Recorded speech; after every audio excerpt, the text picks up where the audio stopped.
தூக்கத்தையே மறந்தவர் முன்னாள் ஜனாதிபதி ராதாகிருஷ்ணன் அவர்கள். படிப்பால் மட்டுமே பாரதத்தை பாராள வைக்க முடியும் என்று படித்து படித்து சொன்ன மகா மனிதர் திரு ஏபிஜே அப்துல் கலாம். 35 ஆண்டுகள் நூலகத்திலே மூழ்கி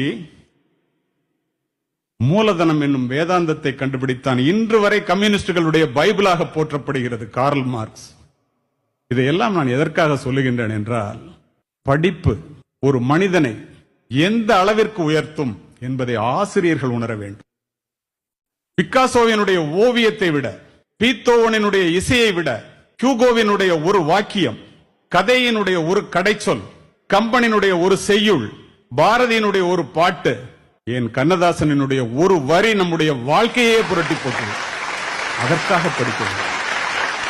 இரவு முழுவதும் தொழுகையில் ஈடுபடுவதை விட 1 மணி நேரம்